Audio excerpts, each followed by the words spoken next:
Bonjour à tous, bienvenue au Losers Club. Bonne fête à tous, bonne année. Si vous regardez ça l'année prochaine, si vous regardez cette année, il faut attendre encore un peu. C'est pas le cas. Et donc aujourd'hui, on est arrivé à l'émission tant attendue de l'année, la plus attendue, qui est le fameux top du Losers Club. Nous, on distribue pas des awards, mais on fait un top subjectif, comme il le faut. Donc on va faire un top 5. On va partager toutes nos belles découvertes chacun puisque au Losers Club, il y a deux personnes très différentes qui n'ont pas les mêmes goûts. Et presque ça, pas. c'est presque pas.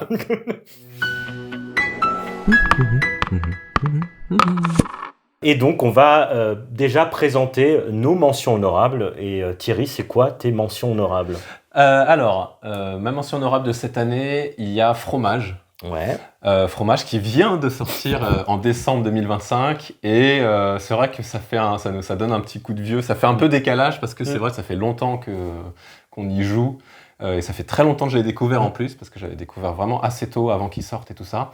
Mais c'est un jeu que j'aime beaucoup et j'étais pas loin de le mettre dans mon top de l'année. Et j'ai envie mais le problème c'est que là il sort une fois j'en ai fait une quinzaine et donc voilà il y a un peu décalage donc la vapeur est un peu retombée, c'est ça, il est pas dans mon top. Et mon autre mention honorable c'est Miams dont on a parlé dans la dernière vidéo parce que j'ai mis 5 sur 5 parce que c'est le deuxième jeu auquel j'ai le plus joué cette année et je considère que c'est quand même un excellent jeu, mais il a pas trouvé sa place dans mon top parce qu'il y a d'autres choses dans mon top. Et moi, dans mes mentions honorables, on va avoir House of Fado. House of Fado, c'est une réécriture, comme on dirait pour un remake de Galériste de Vital Lacerda, en plus simple. Et cette fois, on ne s'occupe pas d'une galerie d'art, mais on va s'occuper d'un restaurant de fado. On va avoir des clients, on va les ramener. Et c'est un jeu que j'ai beaucoup aimé et que j'ai encore envie d'y jouer. Et ma deuxième mention honorable, c'est un jeu vidéo. Je vais faire ça chaque année, mes mentions honorables. Un jeu vidéo qui mélange un peu toujours le jeu de société, ça sera Blueprints. Blueprints parce que c'est un jeu un peu d'enquête, c'est aussi un roguelite où on choisit, au lieu de choisir des cartes, on va choisir des pièces. Et on doit bien choisir les bonnes pièces pour qu'ils vont bien s'agencer. Donc il y a un côté puzzle et vraiment il y a un côté jeu de société que j'aime beaucoup dans Blueprints, même si je n'ai toujours pas réussi, c'est grave, à arriver à la 45e pièce. Voilà, peut-être un jour. Mais tu sais que moi aussi j'ai mis un jeu vidéo en mention honorable parce que Miams c'est un jeu vidéo. Ah, oui. Si c'était le top BGA, il y aurait Miams. Il y aurait Miams, oui c'est vrai. Voilà, qui est un peu mieux en ligne que en vrai, selon moi. Selon toi, parce que moi j'aime bien en vrai. Je passe du bon temps à deux. Et ben c'est parti alors. Et c'est parti avec mon top 5. Mon top 5, c'est un jeu d'enquête médical. C'est Medical Mysteries. Il y a en plus, on a eu de la chance, on a eu 2 boîtes cette année. Il y a eu New York et Miami. Et donc, c'est un jeu d'enquête dans lequel on va avoir globalement un patient qui va arriver dans les urgences. On va devoir le traiter et on va avoir différentes fascicules. On va pouvoir poser des questions, faire différentes analyses pour trouver ce qu'a le patient et le soigner. Et moi qui adore la médecine, la biologie et tout ça, j'ai été ravi de jouer à Medical Mysteries. C'est un jeu que j'adore aussi présenter au travail, avec les gens. C'est vraiment un jeu que j'adore. Et donc, c'est pour ça qu'il est 5e dans mon top. J'ai envie d'y jouer tout le temps et donc je suis limité en nombre de boîtes. Il y en a que 2 pour l'instant, mais je sais qu'il va en venir d'autres boîtes et donc ça sera que pour cette année qui sera dans mon top parce que maintenant c'est devenu une franchise. Et il faudrait vraiment que ça renverse tout pour que ça revienne, mais en tout cas voilà, et je trouve qu'il mérite d'avoir sa place dans mon top 5 cette année. Mon top 5 c'est Rebirth. Une sortie très récente à nouveau et j'ai bien réfléchi si j'avais succombé à la hype ou si j'avais vraiment beaucoup aimé ce jeu. C'est un jeu dans lequel on a un plateau au milieu de la table et tout le monde va devoir interagir sur ce plateau en construisant des bâtiments, donc en construisant des fermes. Alors c'est des petits jetons, en prenant le contrôle de château, en prenant le contrôle de cathédrale, et puis essayer de faire des zones pour scorer des points, essayer de se placer de manière la meilleure possible pour marquer les points, pour faire les objectifs personnels aussi et cachés. Et moi je trouve que c'est un super jeu familial. On vous a pas menti là-dessus. Partout où ça dit que c'est un des très bons jeux de cette année. Ouais. Le dernier coup près qui va passer, c'est est-ce qu'il va marcher en famille à Noël, là, parce que je l'emmène à Noël, mais je suis déjà sûr que c'est un des meilleurs jeux qui est sorti ces derniers temps, parce que ça se présente à tout le monde. Franchement, c'est très fluide comme jeu. Je pose un jeton et on alterne.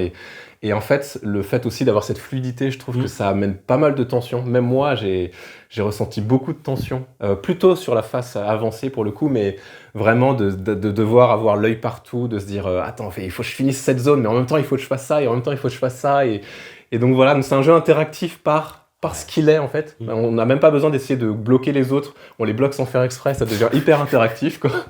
Et il y a une bonne ambiance à table. Moi, j'ai vu qu'il avait été considéré comme un jeu froid. Je sais pas, non, moi je trouve que ça met une très bonne ambiance à table. Ouais.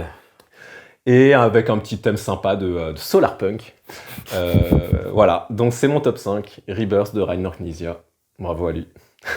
Mon top 4, ça sera DJ 7. Et oui, un jeu d'ambiance qui arrive dans mon top 4. Qui l'aurait cru? L'année était pauvre ou quoi? Non, mais je pense que c'est vraiment le jeu de société que je pourrais me trimballer avec des cartes dans mon portefeuille, tellement j'adore. Le concept, c'est simple. Il y a une carte avec un thème, les animaux. On scanne la carte. Il y a une musique. On doit deviner quel animal parle la chanson. Devinez. On doit se rappeler la chanson, de quel animal parle cette chanson. J'ai dit les phrases dans n'importe quel sens, mais vous avez compris. En clair, c'est vraiment... On sort la carte, on scanne, on met la musique, les gens ils essaient de deviner et tout.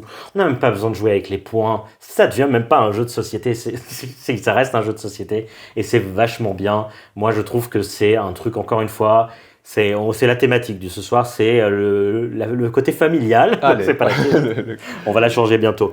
Et du coup, c'est vraiment de pouvoir sortir la carte, de jouer dans l'immédiateté, que tout le monde comprenne le concept direct et que ça crée de l'ambiance, ça crée des cris de ah mais je l'avais sur le bout de la langue. Voilà. Et ça, c'est vraiment super, je trouve que voilà. Donc DJ 7, top 4. Mon top 4, alors j'ai fait l'inverse de toi. Toi, t'es allé dans le jeu d'ambiance. Bah, moi, c'est l'inverse. Effectivement, je trouve que c'était une année pauvre en jeu expert. En tout cas, en gros jeu.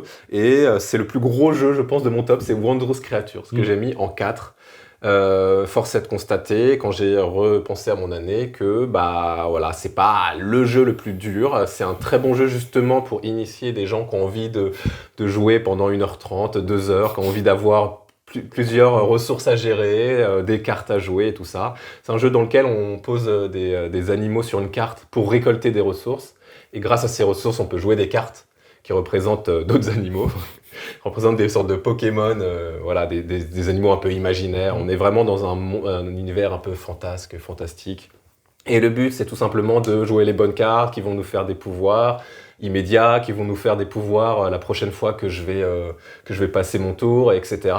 Et c'est un jeu qui est plutôt récompensant en fait, qui est plutôt explosif. On a pas mal de récompenses, quelles que soient les choses qu'on fait, parce que quand on gagne des points, on gagne des récompenses. Quand on fait telle chose, on gagne des récompenses. On peut collectionner des œufs, on peut collectionner... Voilà. C'est un jeu dans lequel on doit collectionner aussi des badges pour essayer de faire des objectifs. Donc on va essayer plutôt de jouer à des papillons si on veut faire l'objectif papillon. Voilà. On l'a pas mal comparé à Ark Nova à son époque. Bon, c'est pas... Voilà, c'est un cran en dessous. Mais je pense, moi j'ai pas peur de le dire, tu vois, que si vous aimez Ark Nova, vous pouvez aimer Wondrous Creatures. Oui.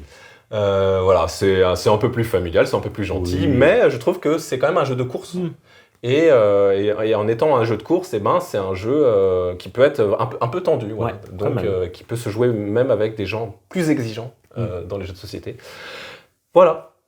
Alors mon top 3, ça sera Zenith. Zenith, qui est un jeu à deux. Je me suis dit qu'on a eu une très belle année de jeux à deux. Et il devait y en avoir un. Et bah c'est Zenith pour moi, puisque je trouve que c'est vraiment un jeu de cartes de tir à la corde. Globalement, on a 5 planètes, on essaye d'amener les planètes vers soi avec différents moyens de gagner. Soit j'ai 3 planètes pareilles, soit j'ai 4 planètes différentes, soit j'ai 5 planètes tout court. Et c'est vraiment un jeu de cartes où on va manager différents types de ressources aussi. On doit avoir on va manager surtout l'argent pour pouvoir jouer des cartes. Et ensuite, il va y avoir vraiment une stratégie de où on joue, quelle carte on va jouer, dans quel ordre. Il y a aussi une piste de technologie. Donc ça rajoute vraiment plein de surcouches de difficultés pour ce jeu qui est simple en soi à expliquer, mais qui, je trouve, a une profondeur de jeu assez importante et qui est en tension constante. Et en plus, pour un jeu à deux, ça propose aussi un jeu en équipe. Et ça, j'aime bien aussi l'idée du jeu en équipe. C'est différent. On jouera sûrement plus dans la version à deux, mais j'aime bien ce côté, cette possibilité-là. Voilà. Donc ça, c'était Zenith top 3. J'espère qu'on en reparlera dans ce top. Mon top 3, c'est un jeu à deux. Ce n'est pas Zenith, c'est Toy Battle. C'est un jeu dans lequel... c'est un jeu qu'on joue en 10 minutes. C'est un jeu dans lequel on pioche des tuiles au hasard qu'on met devant nous et qu'on va essayer de jouer sur un plateau commun. On est chacun d'un côté du plateau et le but, c'est d'aller capturer le château adverse ou de récupérer des petites étoiles pour... si on veut plus gérer la partie, essayer de gagner plutôt au point. Mais on a quand même souvent envie d'aller capturer le château adverse. Et puis toutes les tuiles ont des pouvoirs différents. Donc il va y avoir des pouvoirs pour repiocher des tuiles, parce que je ne suis pas obligé de placer une tuile à mon tour, je peux aussi temporiser et piocher des tuiles. Mais il va y avoir aussi des pouvoirs qui vont éjecter les tuiles de l'adversaire. On pourra aussi les recouvrir, les tuiles de l'adversaire, avec des valeurs plus fortes. Donc il y a évidemment un équilibre qui fait que le T-Rex, qui est de valeur 7, il est très dur à déloger, mais il n'a pas de pouvoir. Et inversement, un personnage qui est facile à déloger, mais il a un super pouvoir. Donc il y a toujours cette prise de risque de se dire, là j'aime bien ce pouvoir, je le mets là, j'avance, mais j'ai peur que mon adversaire reprenne le contrôle. C'est vraiment un jeu qui est tout en tension, extrêmement rapide, et pour moi du coup très très efficace. Ouais. Il y a 8 maps différentes dans la boîte. Ce qui est super, c'est vraiment un super cadeau des éditeurs de fournir tout de suite 8 maps. D'ailleurs, on n'a toujours pas les prochaines maps, mais on attend pour renouveler le jeu. Il y a évidemment plein de pouvoirs différents aussi sur les maps. Toutes les maps se jouent de manière différente. C'est un jeu que j'ai envie de jouer en tournoi. C'est un jeu que j'ai joué avec mon petit frère, que j'ai joué avec ma mère. Ce jeu, il est tellement facile à sortir. On a dit c'est le maître mot de la vidéo.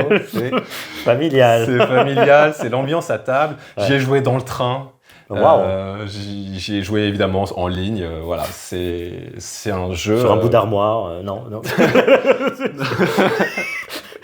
Dans son créneau, c'est le meilleur qu'on puisse faire selon moi. Le jeu à deux rapide, 10 minutes, tac tac, et on en refait une. On a envie d'une revanche. Voilà. Mon top 2, ce n'est pas Toy Battle. C'est Wondrous Creatures. Voilà, Wondrous Creatures, parce que il fallait du gros jeu. Non, alors... je ne vais pas revenir sur tout. Parle-en mieux que moi. Non, mais ce que j'aime dans Wondrous Creatures, déjà, c'est si on enlève les extensions. Non, mais ce que j'aime dans Wondrous Creatures, c'est déjà le fait que il y a une sorte de pause d'ouvrier, on va récolter des ressources, et j'aime bien ce truc de petit blocage qui va se passer entre les différents joueurs. Et puis j'aime bien la montée en puissance que l'on va avoir avec les cartes la petite collectionnite qu'on va faire, elle est quand même satisfaisante avec différents types de pouvoirs, des pouvoirs immédiats qui sont que j'aime bien et que on apprend à connaître très rapidement. Et ça, moi j'aime bien. Je trouve que c'est un jeu réconfortant. Il réinvente pas grand chose, mais il fait bien ce qu'il fait. Et ça, je crois qu'on avait dit exactement ça dans la vidéo où on l'avait un peu critiqué. Et moi, je trouve que ça fait du bien aussi dans cette année, effectivement, où ça a été peut-être un peu, on ne sait pas, j'ai pas envie de faire le vieux con, mais c'est un peu moins bien. Mais en même temps, j'ai l'impression qu'il rajoutait, il faisait les mêmes choses que d'autres jeux, mais il les faisait bien. Alors pourquoi pas prendre du plaisir à jouer juste un bon jeu? Et voilà, il est dans mon top 2. Mon top 2, c'est Eternal Dex. Et oui, parce que on dit tout le temps Thierry n'aime pas les jeux coop, et même moi je le dis. Et donc pour prouver à tout le monde que je n'aime pas les jeux coop, j'ai mis Eternal Dex en top 2. Chaque année, j'en mets un petit. Parce que en fait, oui, j'aime pas les jeux coop, sauf quand ils donnent des super sensations, et aussi quand ils sont un peu en communication limitée. Et Eternal Dex, on le joue comme on veut, mais on peut être soit en communication très limitée et ne pas parler. Bon, là, ça devient un peu fou. Ou alors, on peut vraiment se permettre de discuter un peu, mais quoi qu'il arrive, il n'y aura pas de joueur alpha. Chacun va faire ce qu'il veut, selon moi. Eternal Deck, c'est un jeu dans lequel, à tour de rôle, on doit jouer des cartes sur le plateau, dans des chemins, qui nous donnent des contraintes. Alors, parfois, il faut les mettre dans l'ordre croissant, parfois dans l'ordre décroissant, parfois, il faut pas que ce soit deux valeurs qui se suivent, voilà, etc. Il y a plein de contraintes différentes. Et puis, en fait, chaque carte a une valeur et une couleur, et donc, on peut jamais mettre deux fois la même valeur à la suite, ni deux fois la même couleur. Et c'est là que ça devient intéressant, parce que quand je commence le jeu, moi, j'ai que des cartes rouges. Et Michael, il a que les cartes vertes. Et voilà, autour de la table, donc on peut jouer jusqu'à 4, chacun commence avec une couleur, donc on doit déjà, OK, on peut pas mettre les mêmes valeurs, on doit faire une alternance, on doit avancer progressivement ensemble sur les chemins. Et au début, on peut mettre que 4 cartes sur un chemin, qui va nous permettre de réveiller un Eternal, justement, et qui va permettre surtout de récupérer un deck de cartes. Parce que ce qui se passe, c'est que si ça revient à moi et que je peux plus jouer de cartes, j'ai plus de cartes, on a tous perdu. Donc en fait, il faut que chaque joueur autour de la table trouve un moyen de récupérer des cartes pour pouvoir respirer un coup, se dire OK, maintenant on peut jouer au jeu. Tu vois, au début c'est un peu de la survie, on est là, ah là là, mais ça a l'air hyper tendu, on sait pas comment agencer les choses. Et puis après il y a un deuxième jeu qui commence, ou alors chaque scénario, parce qu'il y a plusieurs scénarios dans Eternal Deck, chaque scénario a des règles différentes, mais grosso modo, ça va consister à jouer les cartes dans le bon ordre, avancer le plus possible sur les chemins pour débloquer des étoiles, débloquer des clés, réveiller les fameux éternels. Les éternels, ils vont nous donner des contraintes en même temps qu'ils nous donnent des super cartes. Donc il y a toujours ce jeu, voilà, il y a aussi cette notion de jeu un peu méchant, un peu dur, quoi. On joue contre le jeu plus que voilà. Il y a ce côté de on essaie de battre le jeu. Il nous met une contrainte, et il faut qu'on trouve un moyen de jouer avec cette contrainte, ou alors qu'on annule la contrainte. Mais si on veut annuler la contrainte, on doit jeter des cartes. Voilà. Il y a vraiment cette sensation de jouer contre le jeu, et en même temps, quand tu y arrives, du coup t'es hyper content. Il y a vraiment ce côté-là, voilà. Donc il y a 5 scénarios différents, chaque scénario va renouveler à sa manière le jeu. C'est des vrais gros renouvellements de parties, je trouve.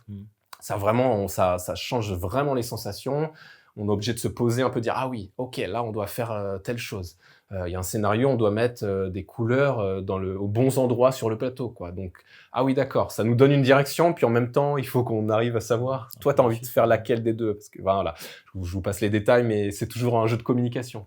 Et puis il y a un autre scénario, on va devoir affronter un gardien en lui faisant perdre des PV. Quoi ? Mais comment ça se fait que je croyais que c'était juste un jeu de cartes et maintenant on doit affronter un monstre. Voilà, c'est un jeu qui raconte une histoire aussi. On s'enfonce dans les, voilà, on s'enfonce et on rencontre des nouvelles choses.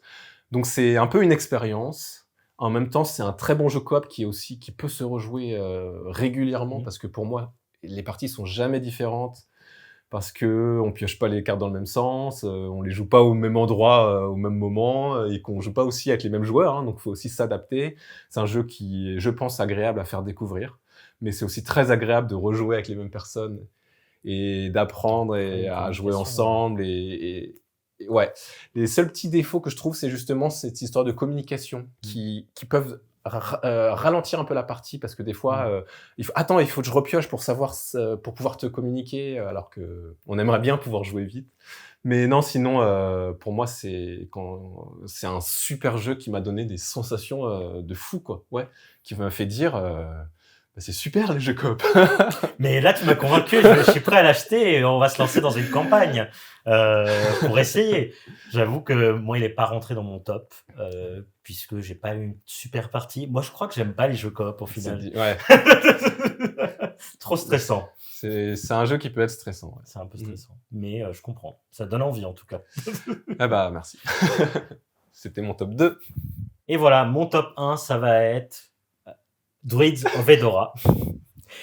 Alors, ce qui est drôle, c'est que cette année, on a eu le droit à 2 Stefan-Feld. On a eu Civolution et Druids of Edora.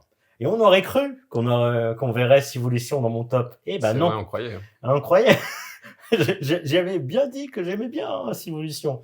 Mais au final, Druids of Edora, c'est un nouveau jeu de Stefan-Feld dans lequel on va être des druides qui vont se balader dans la forêt. On va globalement poser des dés pour faire des actions qui vont nous donner des points, qui vont nous donner encore plus de points, etc. pour globalement gagner des points. Sauf que ça fait pas trop point salade, parce que les points, on les gagne peu à peu, mais en fait, on essaie de remplir des jauges en clair, mais cachées. C'est bizarre à dire. Oui, mais c'est quand même la thématique et T'as pas l'impression de juste gagner des points. T'as pas l'impression du tout de gagner des points, t'as l'impression de débloquer des trucs et de jouer à un jeu de majorité aussi, dans une carte dans laquelle on va me poser des dés. Les dés de plus forte valeur vont en fait récupérer tout ce qu'il y a dans ce sanctuaire. En fait, il y a des différents sanctuaires.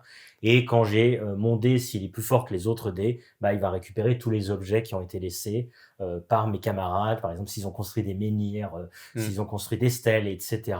Et c'est comme ça qu'on va aussi gagner parce que ça fait un jeu de majorité. Mais je pourrais aussi ne pas jouer du tout le jeu de majorité et essayer de faire autre chose avec différents trucs dans mon plateau, etc. pour gagner plein de points à la fin de la partie.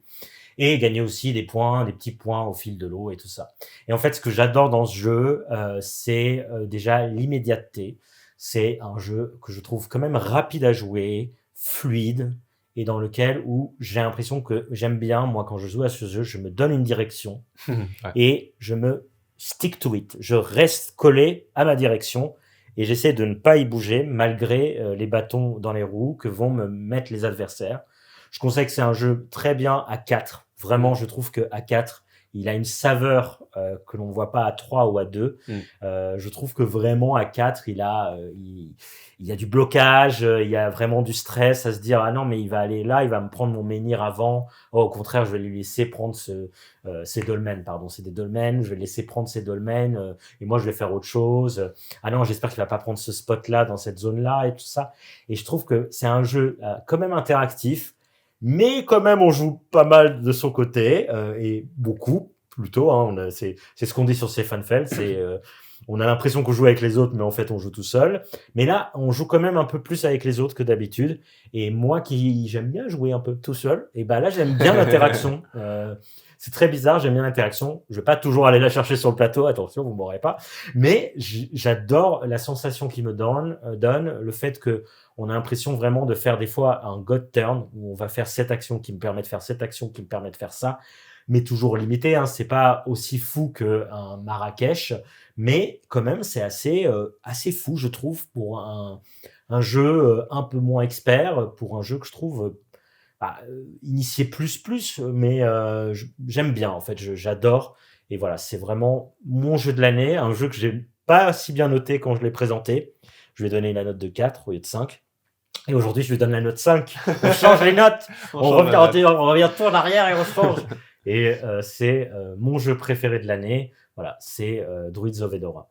Ouais, il est resté aux portes de mon top, mais j'étais pas sûr que tu le mettes dans ton top, mais je suis très content que t'en parles. Moi, si je peux rajouter, c'est l'excitation aussi du fait que ça se joue qu'en 13 tours maximum, et qu'il y a toujours ce décalage entre l'impression que tu es en train de construire ton moteur et que, mais c'est bon, là, on est déjà à la moitié de la partie, il faut te dire quoi, mais il y a toujours, même en connaissant le jeu, t'es quand même surpris par ce truc-là. Ça, c'est fou dans ce format-là, d'un jeu qui peut tenir en 1 heure quasiment. Ouais. Je pense que ça peut tenir très bien en 1 heure avec des gens qui connaissent le jeu. Et du coup, on a vraiment un peu cette folie qui se passe autour. On est stressé et au même temps, il se passe quelque chose. Et en plus, on a des pouvoirs passifs. On peut débloquer le bon pouvoir passif au bon moment. Et ça, c'est vraiment, il y a il y a plein de couches intéressantes sur ce jeu. Voilà. C'est pour ça que c'est mon top 1. Eh ben, mon top 1 à moi, c'est Zénith. Voilà, toi tu m'as pas respecté, tu as déjà parlé de mon top 1, donc je vais pas faire de redite, si ce n'est que oui, c'est un jeu dans un thème un peu espace où on doit faire du tir à la corde, on doit s'approprier les faveurs de chaque planète, en gros de 5 planètes, et on doit affronter notre adversaire puisque c'est un jeu à 2. Voilà, et donc c'est un jeu de cartes principalement, et moi qui croyais ne pas aimer tant que ça les jeux de cartes avant, et ben il faut avouer que ça change. Que je change. Et c'est un jeu de cartes, oui, parce que c'est un jeu très épuré et en même temps avec 2 ressources, donc des crédits pour jouer des cartes et puis du zénithium pour avancer sur des pistes techno. Et puis on pourrait croire à première vue que c'est un peu trop surchargé, mais non, en fait, le jeu conserve cette fluidité, conserve se focus quand même sur, on se disperse pas, quoi. On arrive quand même à savoir que c'est ça le but du jeu, le cœur du jeu. Et pour l'avoir joué avec des gens aussi moins joueurs, ça fonctionne. Ouais. Il y a une iconographie à s'approprier, mais je trouve que on a vu pire en iconographie. Une super aide de jeu aussi. Franchement, une bonne aide de jeu aussi. Et puis de la tension, voilà, parce que c'est du tir à la corde x5. Avec 3 manières de gagner, en gros, même si le but pour gagner, c'est quand même de s'attirer, de gagner des planètes, mais on peut gagner 3 fois la même, ou 4 différentes, voilà, ou 5 au total. Donc, il y a de la tension de fou, quoi. Et puis, il y a quand même cette notion de jeu de gestion quand même, quoi. Il faut pas non plus se jeter corps et âme dans la bataille. Il faut aussi faire attention à ses ressources, à son argent. Enfin voilà, il y a construire son jeu. Voilà, je trouve ça fou en vrai ce qu'ils ont réussi à faire en partant de jeux plus connus, plus épurés, de tir à la corde très simples, d'avoir rajouté des gestions de ressources, pardon, d'en faire un jeu de gestion de ressources, d'en faire un jeu de main de cartes et d'en faire pourtant un jeu hyper tendu, hyper direct, hyper dynamique. Voilà, c'est pour ça que c'est mon top 1. Et puis, on a dit, c'est l'année des jeux à 2. Donc, c'est Zénith. Bravo Zénith. Bravo Druids of Edora. De ne pas être un jeu à 2. De ne pas être un jeu à 2. Voilà. Voilà. Évidemment, on a pu rater quelques jeux cette année, voire beaucoup de jeux, puisque vous savez qu'il y a trop de jeux. Il y a trop de jeux. Dites-nous en commentaire ce que sont vos tops, vos numéros 1, vos numéros 2, les jeux qui comptent vraiment pour vous, si vous en avez. Dites-nous ce que vous avez raté ou si au contraire vous êtes d'accord avec nous, parce qu'on est vraiment super et qu'on a de très bons goûts. Et puis nous, on va continuer à explorer le monde du jeu de société, même pendant les vacances de Noël. Hein, on ne chôme pas. On ne chôme pas, là, on bosse même double. Et donc toi, t'as pas mis Fourmi dans ton top? Non, j'ai pas mis Fourmi. Et pourquoi t'as pas mis Fourmi? Parce qu'il est sur la table. Parce qu'on n'y a pas joué, d'accord. Je vais vous montrer. Allez, on va jouer à Fourmi.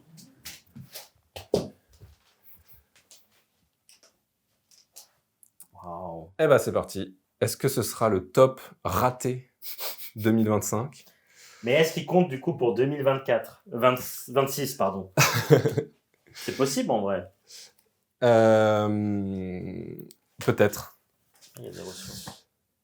À bientôt. Ciao, ciao.